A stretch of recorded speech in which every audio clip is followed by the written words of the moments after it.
En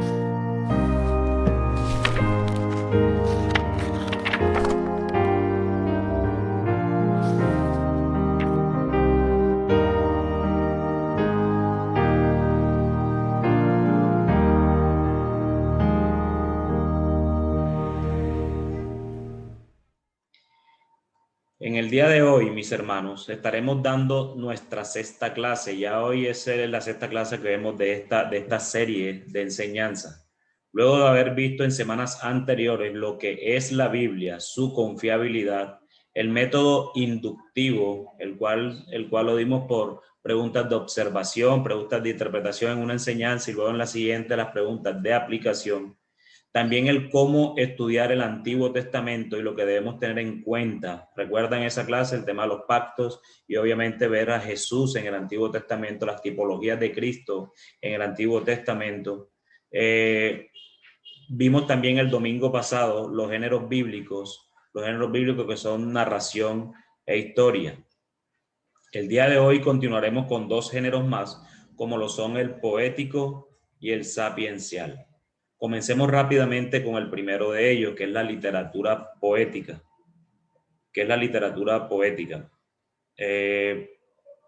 La literatura poética compone una parte considerable de la escritura, especialmente en el Antiguo Testamento. Así que necesitamos entender las reglas para interpretar la poesía y especialmente para interpretar la poesía hebrea. No es solo poesía como normalmente nosotros la conocemos, sino que es poesía hebrea. Encontraremos este tipo de literatura en canciones, en oraciones de alabanza y oraciones de lamento. Como pueden imaginar, una enorme concentración de poesía se encuentra en los salmos, como lo dije al inicio de la enseñanza, pero realmente está en toda la Biblia. Por tanto, esta mañana enfocaremos nuestra atención en los salmos. Vamos a ver un vistazo breve, pero los principios interpretativos que examinaremos se aplicarán de igual forma a otros textos poéticos en el resto de la Biblia. El hecho de que lo hagamos en los salmos no quiere decir que solo van a interpretar los salmos de esa manera, sino que va a ser el principio interpretativo para cualquier poema que encontremos en el resto de la escritura. Entonces, lo primero que quiero preguntar es, ¿qué son los salmos? La respuesta que quiero contestar a esa pregunta es que los salmos son una colección de cánticos hebreos y oraciones que originalmente se recopilaron para ayudar al pueblo de Dios a dar adoración y alabanza a su Dios, como nuestros himnos y cánticos espirituales en el día de hoy también. Hay 150 salmos diferentes que se dividen en distintos subgéneros, cada uno con su intención o enfoque específicos. Estas categorías incluyen los salmos mesiánicos, los salmos de alabanza o de agradecimiento, los salmos de lamento, que quizás es la categoría más grande que hay aproximadamente 67 salmos de lamento de los 150 salmos en totales. Hay salmos de sabiduría, hay salmos testimoniales, salmos históricos, salmos de naturaleza, salmos de peregrinación y salmos imprecatorios o salmos de juicio. Ahora, probablemente la herramienta más importante para entender la poesía es el uso del paralelismo por el género literario en que está escrito. Pero la primera pregunta que deberíamos contestar entonces es, ¿qué es un paralelismo? El paralelismo es una figura literaria que consiste en la reiteración de una misma estructura para lograr un efecto rítmico o poético. Por ejemplo, hay canciones, incluso seculares, que dicen cómo quisiera poder vivir sin aire, ¿cierto? Sabemos que si nosotros nos ponemos a pensar en eso, el hecho que el deseo quisiera vivir sin aire es absolutamente imposible, ¿cierto? Entonces, en ese sentido, por eso es dado una poesía. La poesía tiene mucha imaginación. Una cosa es el deseo, otra cosa es cómo tú quieres presentar algún evento especial con base a una poesía el cual presenta mucha imaginación, pero que nosotros no podemos interpretarlo literalmente. Existen, mis hermanos, 3 clases de paralelismos y quiero que lo veamos teniendo nuestras Biblias abiertas en el Salmo 18. Vamos a ver lo que significa cada uno de los paralelismos, pero a su vez vamos a estar viendo un ejemplo de ese paralelismo que vamos a ver, de esos 3 paralelismos que vamos a ver, un ejemplo muy corto, pero para que entendamos lo que queremos decir con paralelismos. Entonces, tengan ahí abierto en sus Biblias el Salmo 18. En primer lugar, encontramos el paralelismo sinónimo. El paralelismo sinónimo dice que la segunda línea, ¿se acuerdan que los salmos vienen de línea en línea? Viene una parte arriba, una parte abajo. Ahorita les muestro una estructura quizás como esta que está aquí del Salmo 18:4. Me rodearon ligaduras de muerte, y hay una línea, y torrentes de perversidad me atemorizaron. Esa es la segunda línea. Entonces, cuando hablamos de paralelismo sinónimo, es cuando la segunda línea repite el mismo punto que la primera, usando a menudo sinónimos de las palabras usadas en la primera línea. ¿Sí me entienden? La segunda línea repite el mismo punto que la primera, pero usando a menudo sinónimos de las palabras usadas en la primera línea.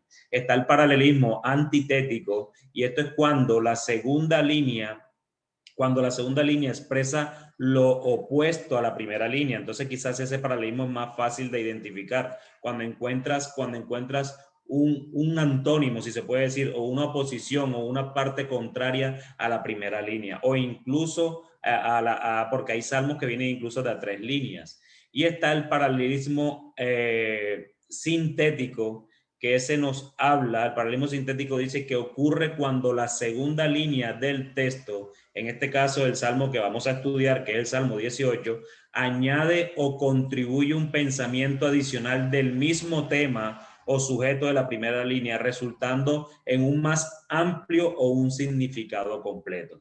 Entonces, el sinónimo podemos parecido de que no varía la primera y la segunda línea, sino que son sinónimos, como el mismo paralelismo se llama. El antitético, que vemos algo opuesto, y el sintético es como cuando se completa esas 3 líneas, esa segunda línea completa lo que nos quiere decir la primera, o la tercera línea completa lo que nos quiere decir la segunda y la primera. En ese orden de idea, entonces vamos a ver estos ejemplos que les digo para que sea un poco más sencillo de entender. Vamos al Salmo 18 y vamos a coger el versículo 4.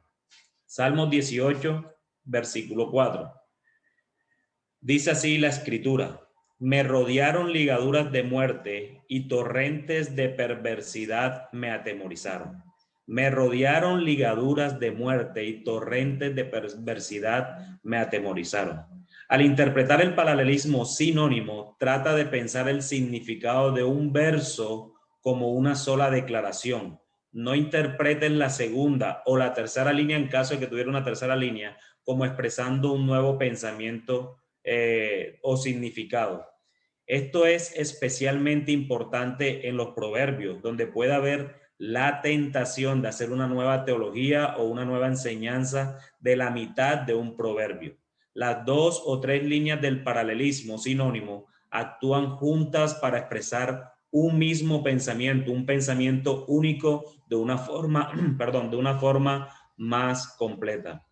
Así que en este caso estaríamos equivocados en nuestra fase de observación, como lo vimos en el método inductivo de estudio, al observar todas las diferencias entre me rodearon ligaduras de muerte y torrentes de perversidad me atemorizaron. Hay muchas diferencias allí, como no solo él está sucumbiendo a la muerte, sino también a los torrentes que lo llevaría a la destrucción. Quizás destrucción sea un eufemismo, es decir, una palabra o una expresión más suave o decorosa con que se sustituye otra considerada un tabú, por ejemplo. Puede ser entonces que la palabra destrucción o lo que quiere decir el torrente de perversidad, que es la destrucción en sí, sea el infierno, porque ¿qué clase de destrucción puede ser más grande que la muerte? No, eso es hacer una interpretación que el género no permite. Entonces necesitamos ver muerte y ver perversidad como nada más que sinónimos. El autor solo está utilizando un paralelismo. Él no está diciendo de que hay algo peor que la muerte, que son los torrentes de perversidad, sino que ligaduras de muerte y torrentes de perversidad está hablando de un sinónimo de lo que el autor quiere expresar. Recuerden que es poesía, y la poesía utiliza mucho la imaginación de aquel que está escribiendo, y él quiere mostrar quizás ese evento tan difícil en ese momento en que lo rodean a él, como él mismo lo dice, que me rodearon, con una expresión en la cual nuestra imaginación pueda llevarnos a pensar de que ese era un momento crítico para él. ¿Sí me entienden? Entonces, él utiliza como ligaduras de muerte y torrentes de perversidad, describiendo la situación en la que se encontraba en ese momento. Entonces, ahora vamos a ver lo que es el paralelismo antitético. El paralelismo antitético, como lo dijimos ahorita, es lo contrario entre la primera línea y la segunda. La segunda línea es una antítesis de lo de la primera. Vamos al Salmo, capítulo 18, versículos 26 y 27. Salmos, capítulo 18, versículos 26 y 27. Estos tres ejemplos los vamos a ver en el mismo Salmo. Dice así el versículo 26 y 27. Limpio te mostrarás para con el limpio, y severo serás para con el perverso, porque tú salvarás al pueblo afligido y humillarás los ojos altivos. Entonces podemos observar fácilmente y hacer la antítesis que nos hacen estos dos versículos en poesía. Limpio con el limpio y severo con el perverso. Salvarás al pueblo afligido y humillarás al altivo. Entonces vemos en estos dos versículos lo opuesto que es una línea de la otra. Creo que es un ejemplo más sencillo de entender, ¿cierto? Entonces vemos cómo está la antítesis y por eso se llama paralelismo antitético entre la segunda línea y la primera de ambos versículos. Severo el perverso, limpio el limpio. Humillará los ojos altivos y salvarás al pueblo. Pero también tenemos entonces el paralelismo sintético. El paralelismo sintético, vamos a leer Salmos capítulo 18, versículos del 3 al 7. Entonces ya sabemos que el paralelismo sintético ocurre cuando Salmos 18, versículos 3 y versículo 7, no del 3 al 7, sino versículo 3 y versículo 7. Ocurre cuando la segunda línea, recordemos, del texto añade o contribuye un pensamiento adicional del mismo tema o sujeto de la primera línea, resultando en un más amplio o significado completo. Eso es lo que significa el paralelismo sintético. Cuando leemos el Salmo, podemos ver en el versículo 3 dice: invocaré a Jehová, quien es digno de ser alabado, y seré salvo de mis enemigos. Y el versículo 7 dice: la tierra fue conmovida y tembló. ¿Cómo fue conmovida? Se conmovieron los cimientos de los montes y se estremecieron, por eso tembló. ¿Y por qué pasó eso? Porque se indignó él, se indignó el Señor. Entonces es un salmo de 3 líneas que te está mostrando una progresividad en la idea, el cual la concluye del por qué la tierra fue conmovida y tembló. ¿Sí queda claro el tema? ¿Sí está claro estos tres paralelismos que vemos? Juanqui, ¿tienes alguna pregunta? Sí, O no, comentario, no sé. más que todo es un comentario, eh, haciendo, ampliando un poco más la idea. Cuando hablamos de la poesía hebrea, bueno, cuando hablamos de poesía como tal en nuestro tiempo actual, buscamos mucho la rima, el juego de palabras y que la fonética de alguna otra manera tenga un juego. En la poesía hebrea no es así. El juego consiste en jugar con las ideas. Entonces, todos estos paralelismos que estamos viendo son juego de ideas. En el sinónimo, las dos líneas son paralelas, pero esas dos líneas tienen una idea principal. Entonces, tanto la primera línea como la segunda, la idea que está diciendo la línea es sinónima o sinónimo. Lo mismo con el antitético, o sea, hay dos ideas que se contrastan. Y en el sintético hay una línea que es la principal, que es la primera, y la segunda le va a agregar a, a la primera. Entonces le adiciona, la complementa. Entonces simplemente quería como amplificar un poco esto y bueno, solo era eso. Dale, la primera parte en este salmo, ya te doy la voz, Rodolfo, para concluir lo del sintético. La primera parte crea en nosotros un sentido de expectación, el cual se completa con la segunda parte. También puede avanzar en un movimiento progresivo hasta alcanzar una conclusión en la tercera línea. Eso es lo que es el paralelismo sintético. No sé si alguien más, Rodolfo, tú ahorita abriste el micrófono. Sí, haciendo alusión a lo que comentaba Juan Camilo, yo siempre me había preguntado si había rima y que no rimaba por la traducción. O sea, sí, aparte de lo que comentaba Juan Camilo, de que la poesía hebrea, la poesía lo que hace es juego de ideas de palabras para dar una misma idea o jugar con el mensaje. La inquietud que tenía era si en hebreo, o sea, en el texto original, rimaba. No, evidentemente, por eso yo comencé cuando inicié la enseñanza, siempre me fui al tema de que nosotros estamos acostumbrados a que la poesía rime, ¿sí me entiendes? Canción, corazón y todo esto que termine en on para que rime, y si no le metes una palabra, inventa una palabra para que rime, porque esa siempre es como una necesidad de nuestro tipo de poesía. La poesía hebrea no, y en el original tampoco es así como tal. Ellos muestran un tipo de poesía diferente a la nuestra, y por eso hice énfasis que es poesía hebrea, y no para que no se entendiera que era poesía como la nuestra. No tiene que ver con la traducción, tiene que ver incluso desde el original. Ellos no ven la poesía de la misma manera como nosotros lo vemos. Los puntos de hoy, mis hermanos, estos tres paralelismos solo pretenden ser una introducción y mostrar que el paralelismo es un estilo importante que entender como parte del género poético. Pero detengámonos por un momento y pensemos qué maravilloso es que cuando Dios escogió un estilo de poesía para la Biblia, eligió poesía que se enfocó en el paralelismo. Y quiero que estén un poco de pronto, si no entienden estos temas, como lo dije al inicio, por allá en las últimas clases vamos a ver un tema también de estructura y todo lo demás, y seguramente este tema de paralelismo se volverá a tocar, quizás incluso con más profundidad, como algunos otros aspectos que se necesitan para el tema de las estructuras. Derek Kinder ha escrito en su comentario sobre los salmos lo siguiente: la poesía de los salmos posee una amplia sencillez de ritmo e imágenes que sobrevive un trasplante en casi cualquier suelo.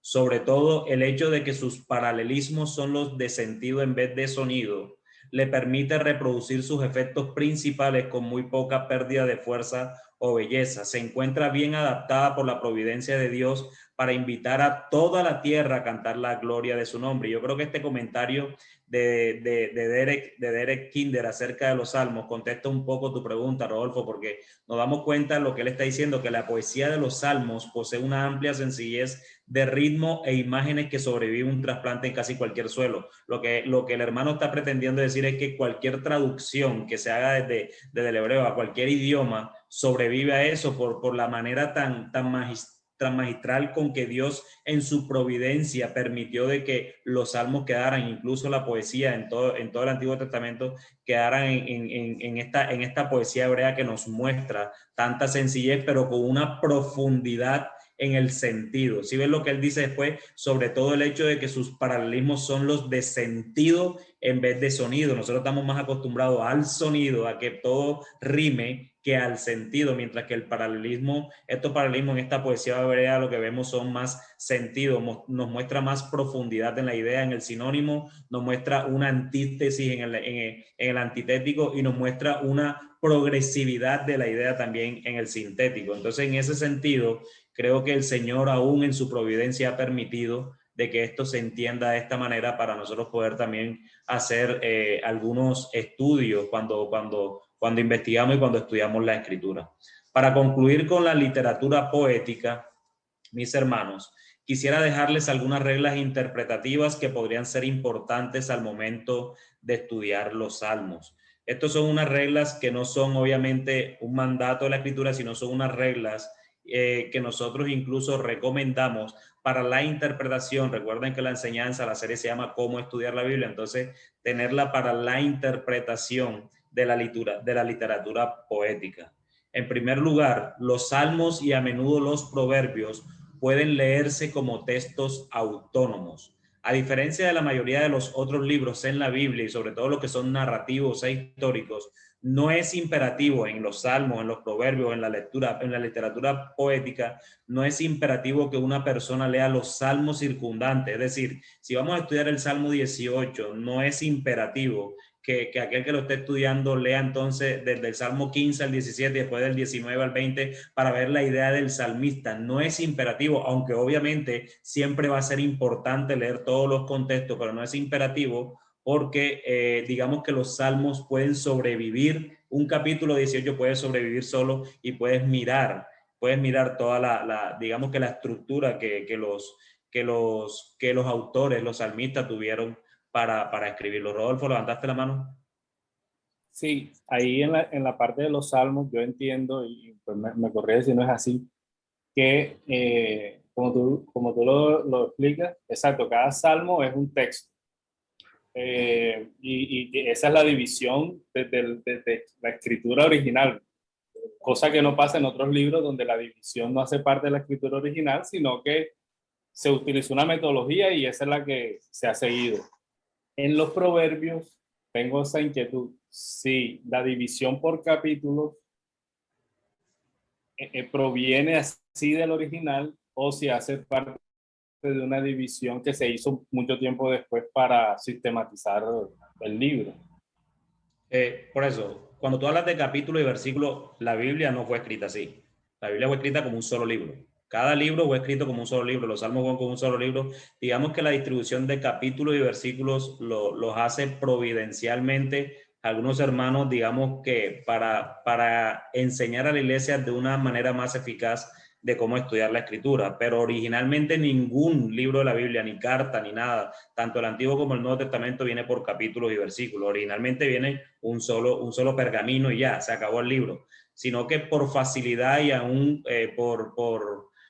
digamos que por utilidad, porque son muy útiles, algunos hombres se levantaron y lo pudieron hacer así. Sin embargo, por eso es importante siempre leer los contextos inmediatos que están. Si tú vas a estudiar por lo menos la primera, o lo que estamos estudiando, Génesis, nosotros estamos estudiando Génesis, ¿verdad? Un libro histórico, ahorita estamos predicando acerca de Génesis, es imposible que nosotros podamos ver Génesis, hoy vamos a ver Génesis capítulo 14, a la luz solo de Génesis capítulo 14, porque perdemos la idea central del autor en el libro, ¿sí me entiende? Y esta parte quizás de Génesis es con Abraham y la promesa que Dios le dio a Abraham en el capítulo 12. ¿Y dónde está la promesa? En el capítulo 12, no en el capítulo 14. Entonces, si lo estudiamos aisladamente, podemos caer en enseñanzas o doctrinas incorrectas. Diferente con los salmos y con estos libros poéticos, porque estos libros poéticos tú puedes utilizar todo el Salmo 18, que es el que estábamos viendo ahorita, y tú puedes concluir lo que el salmista quiso decir de principio a fin, porque eso sí también es otra cosa que debemos hacer, hermanos, y yo creo que lo dijo ahorita que estábamos estudiando el tema de los libros poéticos, y es: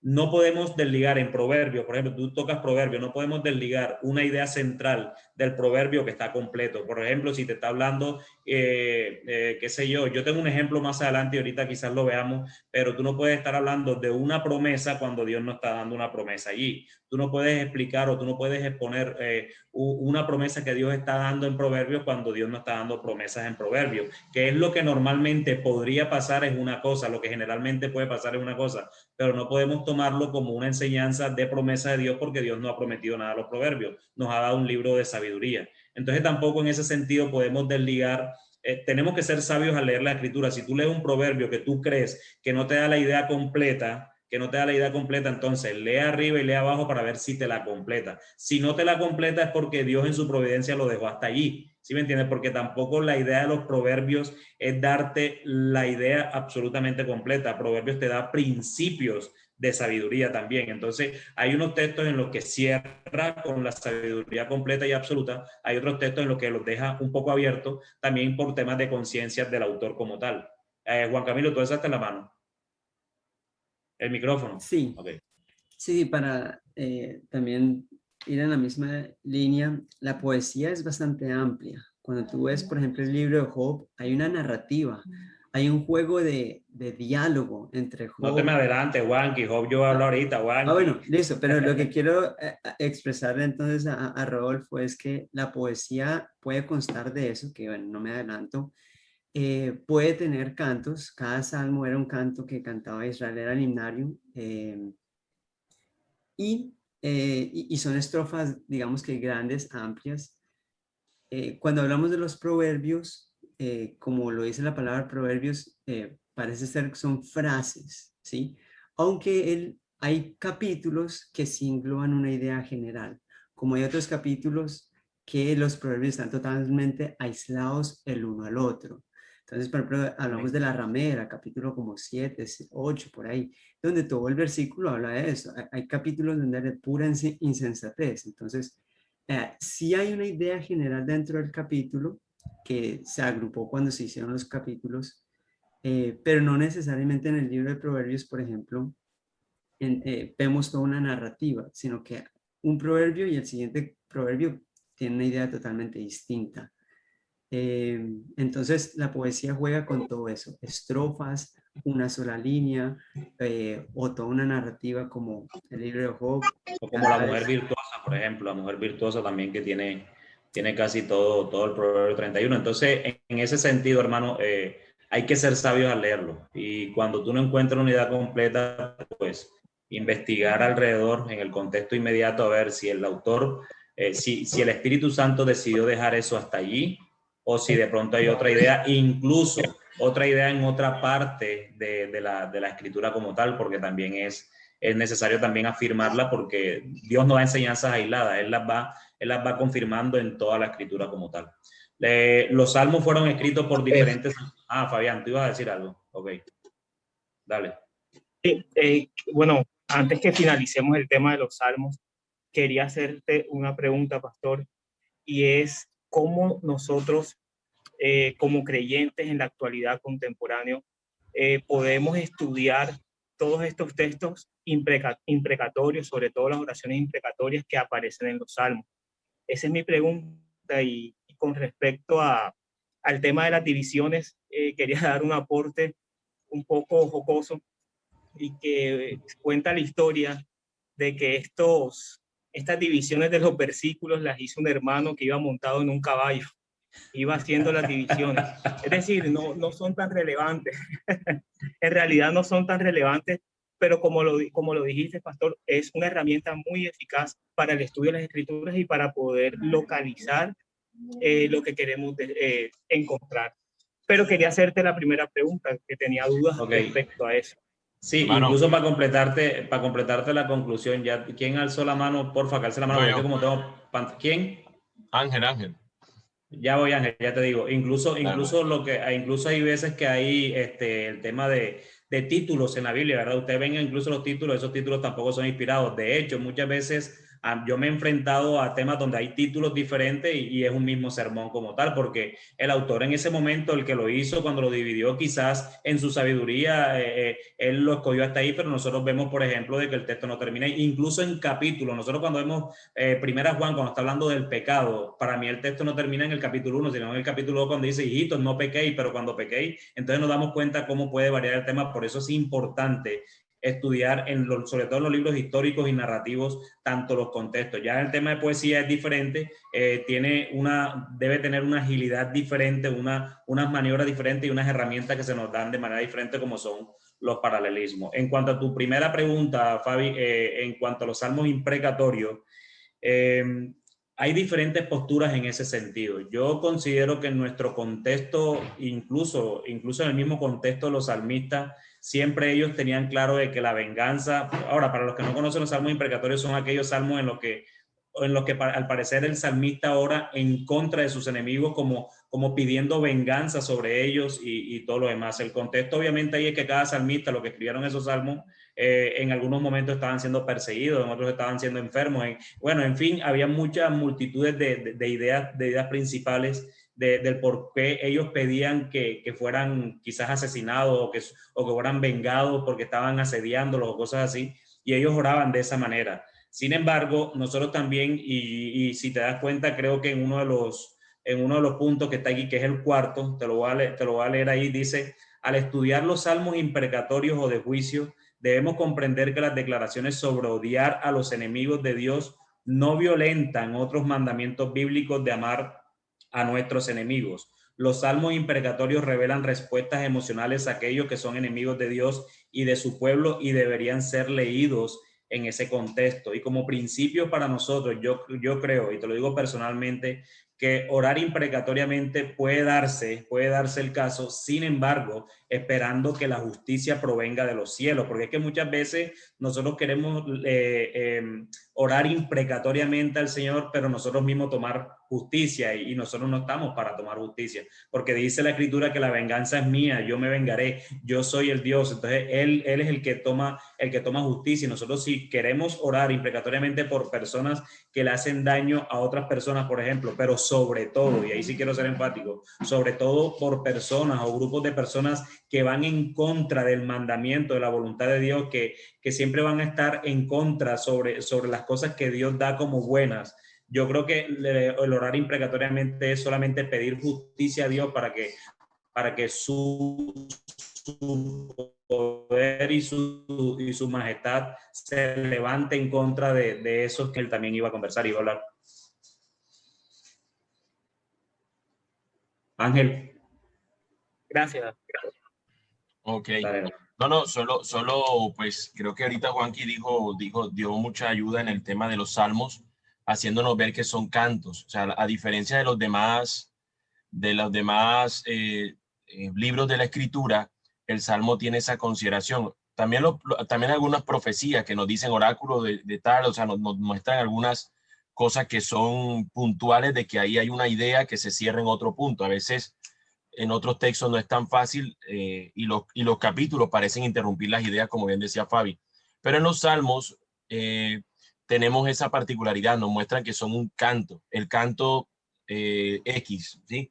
De pronto no tenían esos números, tendrían tal vez algunos nombres, pero era un canto. Entonces era el libro de los cantos del pueblo del Señor, y estaban esta cantidad de cánticos.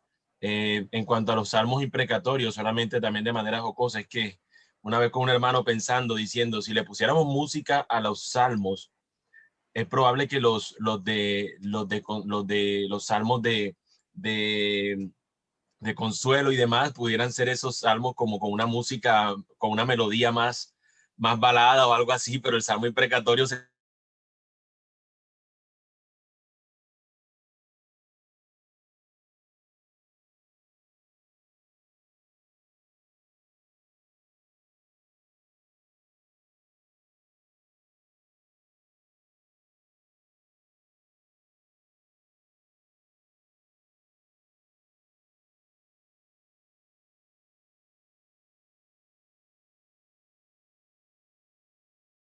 un salmo, porque pues el salmo mismo encierra el contexto y no tiene que dar tanto preámbulo. Entonces el salmo normalmente encierra un mismo contexto, y esa es la idea que quería decir.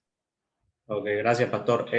Como ya he leído varias de las conclusiones, no quiero dejar por fuera la segunda, por ejemplo, que debemos entender que los salmos son poemas musicales hebreos, como ahorita lo decía el Pastor Ángel, y deberían ser interpretados a la luz de esa realidad. La mayoría de los salmos fueron creados para ser cantados y no leídos. Gran parte del lenguaje figurativo, hiperbólico, colorido y emocional, y más no es literal.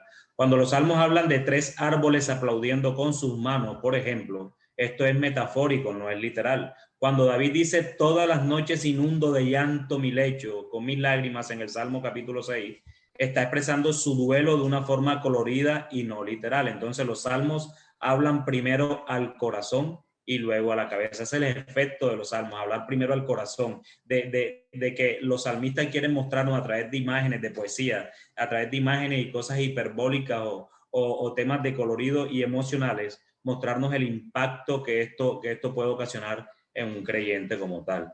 Enfocarnos en el tercer punto, en el Salmo como un todo, pues ya lo hablamos ahorita con Rodolfo, tú puedes coger el Salmo 18 y sacar absolutamente muchos atributos de Dios, la doctrina de Dios, la doctrina del hombre, incluso de un salmo como ese, y vemos, por ejemplo, que cuando no lo vemos como un todo, sino que lo empezamos a sacar por versículos, podemos cometer errores doctrinales fuertes, y no podemos, digamos, que estudiar los versos individualmente, aparte de su contexto más amplio dentro del mismo salmo, porque a menudo estos comienzan con emoción y confusión y terminan confiando en Dios. Así que si solo tomas un verso sin ponerlo en el contexto de todo el Salmo, quizás también termines confundido en lugar de confiar en Dios. Como el Salmo 74:1, por lo menos en el versículo 1 el Salmo 74 dice, no lo tengo aquí escrito, pero lo que está hablando es como si Dios rechazara a su pueblo para siempre. Entonces la pregunta que yo me hago en el 1, ¿realmente rechaza Dios a su pueblo para siempre? Pero si no lo leo en el contexto, el versículo 12, si yo me quedo hasta allí y voy a sacar una doctrina evidentemente, y voy a predicar eso en la iglesia, todo el mundo va a salir corriendo, porque no hay esperanza para nadie. Pero si lo leo en su contexto, con el versículo incluso 12 al final, dice, pero Dios es mi rey, termina el salmista, desde tiempo antiguo, el que obra salvación en medio de la tierra. Entonces, sí podemos ver cómo comienza el confundido, quizás afligido por alguna situación que el salmista estaba viviendo, pero termina consolado en el mismo Dios todopoderoso que obra salvación en medio de la tierra. Entonces, en ese sentido es que debemos ver, digamos que los salmos. Y en quinto lugar, el último, porque ya el tema de los imprecatorios, ahorita que hablábamos con Fabián, lo leíamos.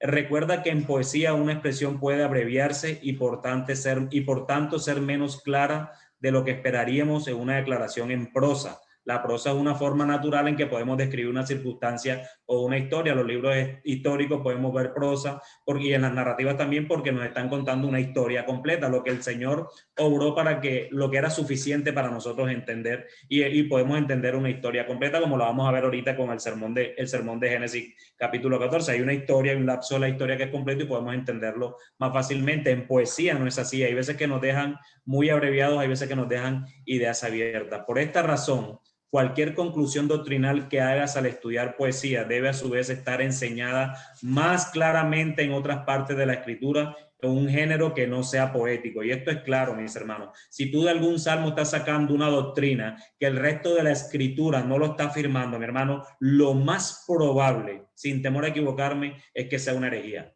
Lo más probable es que tú estés inventando una nueva doctrina, porque realmente la poesía, como lo hemos venido diciendo, son cánticos y son imaginaciones también de forma, o mostrar un mensaje a través de la imaginación del que lo escribió. Pero si esa doctrina que él está mostrando, por lo menos él quiere mostrar a través de la imaginación lo majestuoso que es Dios, lo poderoso que es Dios, pero nosotros vemos a la luz de todo el Antiguo Testamento, incluso el Nuevo Testamento, lo poderoso que es Dios aún en la cruz del Calvario, y nosotros podemos interpretar entonces que el salmista está diciendo de que Dios es poderoso, y eso lo conocemos claramente. Entonces, si hay una doctrina que está allí impresa dentro de los salmos que tú quieras considerar, pero que no está dentro del resto de la escritura, creemos radicalmente de que es preferible mejor no sostenerla. Parte de esto se debe a que el vocabulario utilizado en la poesía es algunas veces más oscuro que el utilizado en las prosas, porque la poesía es más ingeniosa. Así que la traducción de poesía en ocasiones es menos precisa que incluso de la prosa, mis hermanos. No sé si hasta aquí, que es la literatura poética, quedó claro o medio oscuro o oscuro totalmente. No sé si alguien tiene algo más que decir. Hasta allí todo claro entonces. Bueno, nadie pregunta, yo sigo entonces, porque ahora falta hablar sobre los libros sapienciales, que son los libros de sabiduría, los que se conocen como libros de sabiduría, libros sapienciales. ¿Qué es la sabiduría? La sabiduría no es solo saber lo que es verdad, sino también es aplicar lo que es verdad a tu vida. Saber sin hacer no es sabiduría bíblica. La literatura sapiencial, entonces, son textos que ayudan al pueblo de Dios a aplicar la verdad a sus vidas. Este género puede ser encontrado en toda la Biblia, incluyendo cosas que Jesús dice en los evangelios. Pero hay 4 libros que están asociados principalmente con la literatura sapiencial. Estos libros son Job, Proverbios, Eclesiastés y Cantar de los Cantares. Entonces, ahora consideremos algunas de las directrices específicas de interpretación que debemos tener en cuenta mientras leemos cada uno de estos 4 libros de la Biblia, sin borrar lo que aprendimos de los paralelismos incluso allá en los libros poéticos. Primero, entonces, empecemos por Job. Job, en el libro de Job, los capítulos 1 al 2, ahorita yo creo que Juanqui quería decir algo de esto y por eso quizás lo detuve. Los capítulos del 1 al 2 y los capítulos del 38 al 42 están en forma narrativa, pero los capítulos 3 al 37 están en forma de poesía. Es especialmente importante percatar que los capítulos 3 al 37 registran un diálogo rotundo entre Job y 4 de sus amigos. Si vemos que la mayoría del texto de Job, es decir, esos 34 capítulos, obedecen más a poesía que a narrativa. La narrativa solo está en el capítulo 1 y 2 y en el capítulo 38 al 42, es decir, al inicio y al final. Y lo que los amigos dicen es a menudo, y escuchen bien, teológicamente incorrecto, pero engañosamente lógico. Por ejemplo, leamos lo que Bildad, uno de los amigos con que Job tiene esas discusiones, si se puede llamar así, o esa retórica que tienen, él habla 2 capítulos, el otro le responde en 2 capítulos más y todo lo demás, y así vemos el transcurso de Job entre el 3 y el 37. En el capítulo 8, versículos del 5 al 6, dice la escritura: si tú de mañana buscares a Dios y rogares al Todopoderoso, si fueres limpio y recto, ciertamente luego se despertará por ti y hará próspera la morada de tu justicia. ¿Sí ven? ¿Sí ven lo que este amigo Bildad le está diciendo a Job? Puede ser que es teológicamente absolutamente incorrecto, pero puede ser engañosamente lógico. Él dice que si Job se arrepiente, Dios restaurará sus riquezas. Pero no solo Job no necesita arrepentirse, sino que aprendemos en los primeros capítulos de Job que su prueba le vino no porque estaba en pecado, sino porque era justo. Por eso Dios se jactaba de él a Satanás, lo que llevó a Satanás a solicitar la ruina de Job. Y eso nos lo dice entre el capítulo 1 y 2. Las declaraciones de los 3 primeros amigos de Job, Elifaz, Bildad y Zofar, son condenadas específicamente por Dios en el capítulo 42, versículo 7. Toda esa poesía y toda esa retórica que se presentó entre Job y esos 3 amigos fue condenada específicamente por Dios. Las declaraciones del cuarto amigo no son condenadas ni apoyadas, es decir, las declaraciones que hace Eliud, ni Dios las condena, pero tampoco las apoya. Y también Dios dice que lo que Job dice es correcto en el capítulo 42, versículo 7.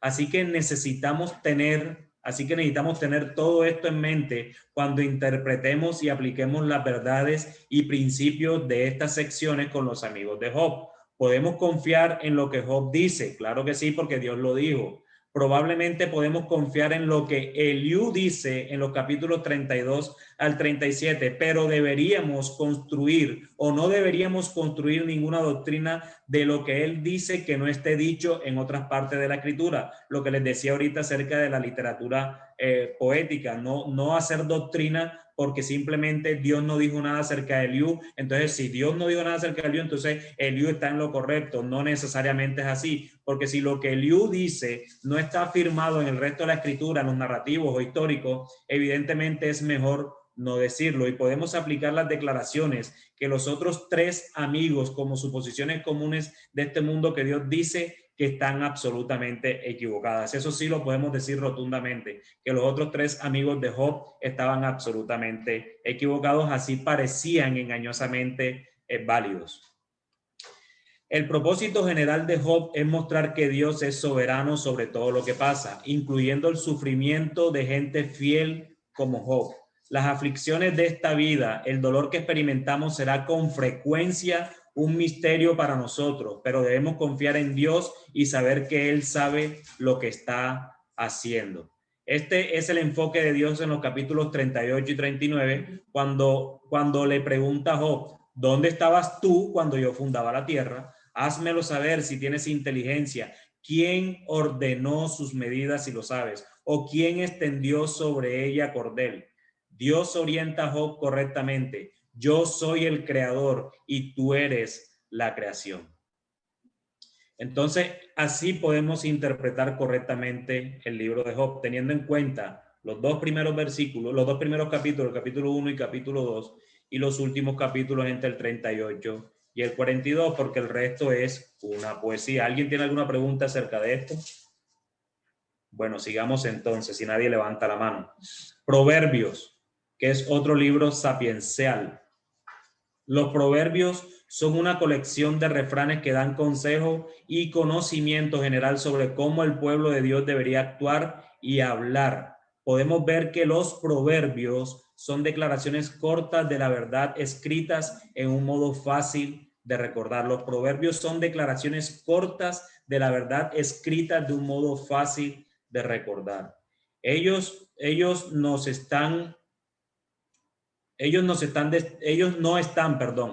espérame, me vuelvo en el aire ahí. Ellos no están destinados a dar toda la verdad que hay sobre un tema específico. y tampoco pretenden ser promesas blindadas, como yo ahorita te lo decía, Rodolfo. Por ejemplo, Proverbios 10:3 dice, Jehová no dejará padecer hambre al justo. Esta declaración generalmente es cierta, pero el género de Proverbios no debería conducirnos a tomar eso como una declaración de lo que siempre es cierto, es decir, tomarlo como una promesa. Es un principio que generalmente ocurre. Ninguno de los que estamos aquí, por ejemplo, yo puedo dar una aplicación de esto. Estas 48 pantallas que están conectadas en estos momentos, seguramente, generalmente, lo más probablemente que todos hayamos desayunado, que ayer hayamos comido, que hace 2 días comimos, porque si no ya a estas alturas no creo que tuviéramos ni siquiera fuerza para conectarnos. Entonces podemos ver un principio de que Jehová generalmente no hace padecer hambre al justo. Sin embargo, no lo podemos tomar como una promesa porque también puede ser parte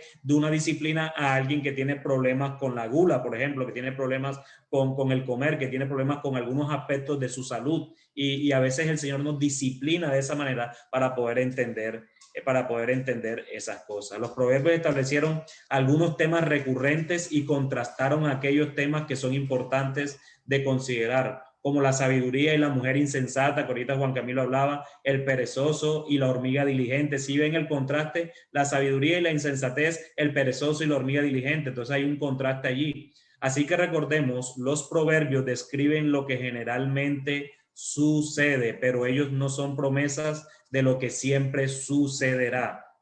¿Entendieron? Los proverbios describen lo que generalmente sucede, pero ellos no son promesas de lo que siempre sucederá. Entonces, la palabra generalmente es una buena palabra para insertar en tu mente, en nuestras mentes, a medida que leemos los proverbios. Otra cosa para considerar es que los proverbios frecuentemente utilizan un lenguaje cultural específico que puede parecer extraño para nosotros ahora.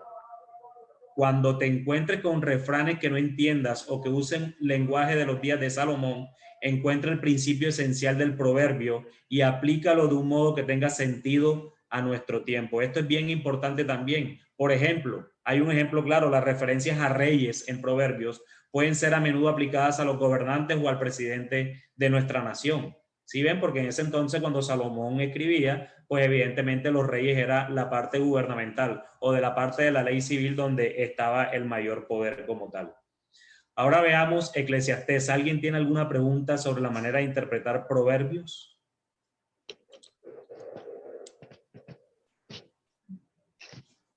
Yo tengo una pregunta, pero de Job, sino que ahorita no hay que hacer. No Pero alcanzaste, no te dejé, varón, no te dejé. no, o sea, no da tiempo.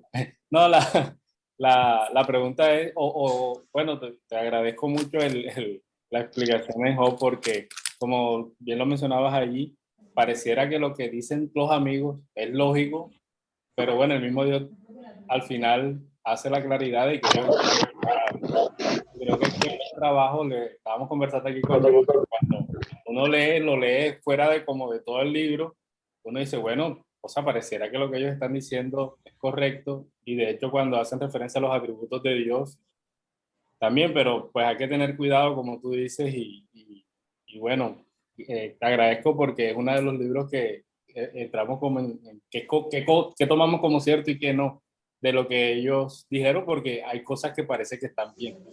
Sí, teológicamente incorrecto, pero que aparecen divinamente ahí como si, oye, sí hay un principio aquí. Y fíjate, hermano, si no tenemos claro el género literario, entonces es imposible verlo de esta manera. Quizás tú antes no sabías de que entre los capítulos 4 y 37 es poesía. Entonces, cuando ya tú entendiste cómo se estructura la poesía y cómo la podemos ver de que, bueno, si esto es poesía, entonces podemos ver de que no todo es narrativo, perdón, no es narrativo, y porque no es narrativo, entonces no lo tomo literal, sino que estos amigos de Job y Job mismo hace defensa de su fe y defensa de todo lo que los amigos dicen correctamente, porque Dios lo confirma en el 42:7, diciendo de que todo lo que Job dijo es correcto. Entonces vemos cómo cambia la poesía a lo narrativo, que es el principio que Dios dice que su hijo Job era justo, y el final cuando ya empieza a mostrársela a Job de una manera sobrenatural, para que Job termine diciendo, de verdad, de oídas te había oído, pero ahora sí mis ojos te ven, porque ahora sí estoy viendo al Dios real,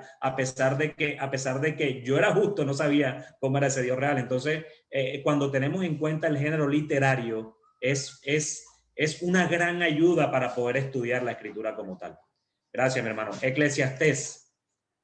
El propósito del libro es enfocar el punto de que la vida alejada de Dios es totalmente sin sentido, ¿cierto? Pero que cuando organizamos nuestras vidas alrededor de Dios, encontramos que de hecho todo es significativo, pero es la insensatez de la vida sin Dios lo que colorea la mayoría del libro. Cuando nosotros leemos Eclesiastés, esos 12 capítulos creo que tiene, sí, al final.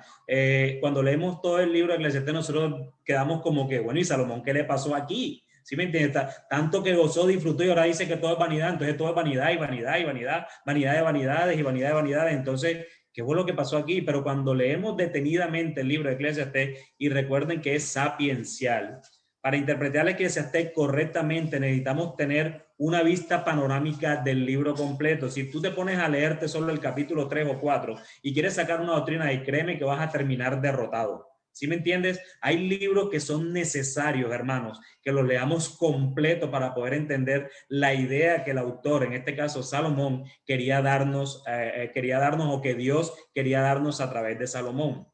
El capítulo 1, por ejemplo, y la mayoría del capítulo 2 resumen la insensatez de la vida sin Dios. Entonces, la tesis del libro se encuentra en el capítulo 2, en los versículos 24 al 26, que dice, tenemos que trabajar cualquier interpretación, hermanos, a la luz de estos versículos, cualquier interpretación de Eclesiastés.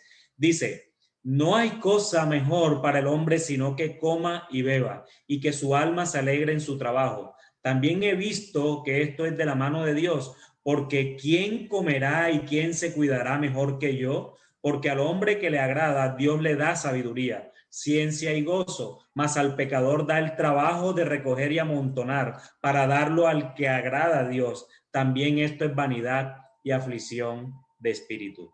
Qué cambio de perspectiva. Vemos las palabras mejor y alegres juntas con de la mano de Dios, y después vemos ciencia y gozo. Qué gran diferencia de vanidad y correr tras el viento. ¿Qué ha cambiado aquí? Los mismos hechos, la misma vida, pero ahora una nueva perspectiva, porque ahora esta es la vida con Dios. Noten que él dice que la mejor cosa que un hombre puede hacer es comer, beber y alegrarse de su trabajo. Pensé, cuando leemos el capítulo 1, pensamos de que acababa de decir de que todo eso era vanidad, ¿sí ven? Pero ¿por qué recomienda ahora el trabajo? La clave está en el resto del versículo. También he visto que esto es de la mano de Dios. También he visto que esto es de la mano de Dios. Salomón ha visto muchas cosas en los capítulos 1 y 2, pero hay otra cosa más que ha visto, que comer y beber, es decir, el vivir de la vida viene de la mano de Dios. Entonces, esto cambia toda la interpretación cuando tú lees el texto. El comienzo del libro examinaba la vida sin Dios, pero una vez que él recordó al Creador, la vida adquiere un sentido completamente diferente. Luego, la mayor parte del resto del libro rechaza contra esta tesis el problema del mal. 3 veces expresa cínicamente cómo es que tal mundo roto puede posiblemente tener sentido, y 3 veces responde esa objeción. Todo esto empuja a las verdades del capítulo 12 de que solo Dios le da sentido a la vida y que todo lo que hacemos importa, porque todos enfrentaremos a nuestro Creador en el día del juicio. Todos enfrentaremos a nuestro Creador en el día del juicio. De manera que si solo leemos los lamentos de Salomón y nunca vemos sus conclusiones, no podremos observar correctamente, interpretar o aplicar incluso Eclesiastés, porque si solo verías que el trabajo es vanidad, entonces nosotros desde el púlpito podríamos decir, mi hermano no trabaje porque eso es vanidad, mi hermano no trabaje porque eso es vanidad. Pero si no leemos Eclesiastés a la luz completa de todo el libro y a la luz de estos versículos que acabamos de leer, podemos entonces entender que tu trabajo como creyente, si no lo haces para la gloria de Dios, entonces es vanidad. ¿Sí ven la diferencia? Tú puedes trabajar. El trabajo en sí mismo no es pecado, ni es vanidad. El trabajo se vuelve vanidad cuando tú no lo haces para la gloria de Dios e incluso terminas reemplazando a Dios por el trabajo mismo. Eso se vuelve una vanidad, eso se vuelve aflicción a tu espíritu cuando eres creyente. ¿Sí fui claro con eso? Entonces, a menos que nos acerquemos al libro entendiendo cómo está estructurado, es fácil hacerlo, ya que su vasta mayoría es un cuestionamiento cínico. Es fácil caer en errores si no lo leemos completo y si no tenemos en cuenta lo que Salomón dice en el capítulo 2. Las respuestas sabias se dejan a solo unos pocos versos, que son ese capítulo 2 y al final en el capítulo 12 como tal. Y por último, hermanos, tenemos Cantar de los Cantares. Cantar de los Cantares. Cuando llegamos a Cantar de los Cantares, necesitamos recordar que este libro usa un alto lenguaje figurativo. Recuerde que es sapiencial, puede tener poesía y de hecho la tiene, pero también tiene un alto lenguaje figurativo. Y el propósito de dicho lenguaje es expresar la belleza del amor romántico dentro de los confines del matrimonio, dentro de una relación monógama de esposo y esposa. También debemos percatarnos que aunque Cantar de los Cantares usa un lenguaje figurado, no hay razón literaria o teológica para concluir que este libro es algún tipo de descripción alegórica de la relación de Dios con Israel o de la relación de Dios con la iglesia. Es pura alabanza a los placeres del matrimonio como Dios lo planeó. Uno puede preguntar, ¿por qué está este libro en la Biblia? Bueno, entonces creo que la Biblia de Estudios de ESV, que es la versión en inglés estándar, nos da respuesta a esta pregunta. ¿Por qué este libro está en la Biblia? Dice así: como cualquier otra literatura sapiencial, Cantar de los Cantares supone que el Dios del pacto de Israel es el único Dios verdadero, hacedor de los cielos y la tierra. El propósito de los pactos redentores es restaurar criaturas caídas y dañadas al auténtico funcionamiento de su humanidad. Por tanto, la obediencia a los mandamientos del Señor es la manera correcta de disfrutar el mundo que Dios hizo, y también refleja al resto del mundo cuán agradablemente atractivo es conocer al Dios verdadero. La imagen de los dos amantes en Cantar de los Cantares es el ideal, al igual que el retrato de personajes en Proverbios, por lo menos como la mujer virtuosa. El cuadro proporciona un patrón en base al cual Dios desea moldear su pueblo fiel, que es también el patrón hacia el cual ellos se entregarán voluntariamente para ser moldeados. De hecho, una función de la literatura sapiencial es hacer ese patrón atractivo, como Cantar de los Cantares lo hace en su totalidad. Yo no sé, hermanos, si ustedes se han leído el libro de Cantar de los Cantares, pero el que lo haya leído puede concordar conmigo que tiene una amplia variedad figurativa de muchas cosas, incluso sexuales, de hecho, porque incluso habla muchos temas sexuales, incluso a las esposas, hermano. Y ahora yo no quiero que los esposos vayan a tratar de yeguas a las esposas, porque incluso Salomón utiliza esa expresión de yegua para la esposa, y yo tengo a mi yegua aquí cerca, por ejemplo. Rodolfo tiene a su yegua cerca, pero sí ven de que no es que ellas sean unas yeguas, unas burras o cosas así, sino que es un lenguaje figurativo que el mismo Salomón. Rodolfo, por favor, no le hables así a la hermana, que tiene un lenguaje figurativo en ese sentido. Pero entonces lo que no podemos interpretar nunca quizá en ese lenguaje figurativo es que esto es una muestra de lo que Dios quiere con la iglesia, porque al final estamos hablando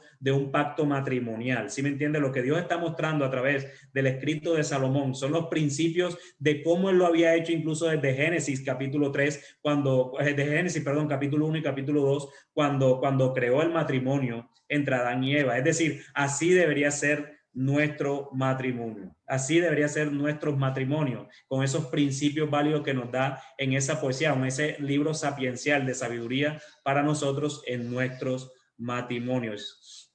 Entonces, mis hermanos, al comprender las profundidades y la gloria del amor en el matrimonio a través de Cantar de los Cantares, deberíamos también comprender algo de la profundidad, no de los aspectos que Cantar de los Cantares dice, sino la profundidad con lo que está escrito y la gloria del amor de Dios por nosotros, que es muy diferente. No es que Dios se va a relacionar con nosotros como se relaciona el predicador con la sulamita, sino que Dios se relaciona profundamente con nosotros, así como el predicador se relacionaba con la sulamita. Son dos cosas absolutamente diferentes. Entonces, como conclusión a estos libros sapienciales, mis hermanos, en todos estos libros sapienciales se nos enseña sobre el camino de la sabiduría.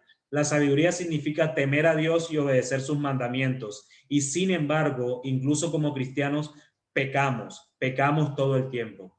Así que, ¿cuál es la solución a este problema? Mis hermanos, sigue siendo la misma de siempre. El evangelio es Jesús. Él es aquel en quien Job pone su esperanza. Él es aquel en quien con frecuencia cantan los salmos, y de hecho muchos de los salmos fueron escritos en última instancia para que fueran dichos por él aún en la cruz del Calvario. Él es quien le da sentido a todo en la vida, como lo señala Eclesiastés, y él es el novio perfecto que está preparando a su novia para el cielo. Su muerte en nuestro lugar y su perfecta vida vivida por nosotros. Pero la literatura sapiencial no solo trata de señalarnos a Cristo, también está ahí para enseñarnos a cómo vivir ahora que estamos habilitados por su Espíritu, para que podamos vivir sabiamente a la luz de la gracia que hemos recibido, que podamos prestar atención a los salmos, a los proverbios y demás libros sapienciales, y agradecer que Jesús fue lo suficientemente sabio por nosotros, y al mismo tiempo responder a la gracia que nos ha sido dada con obediencia. Amén.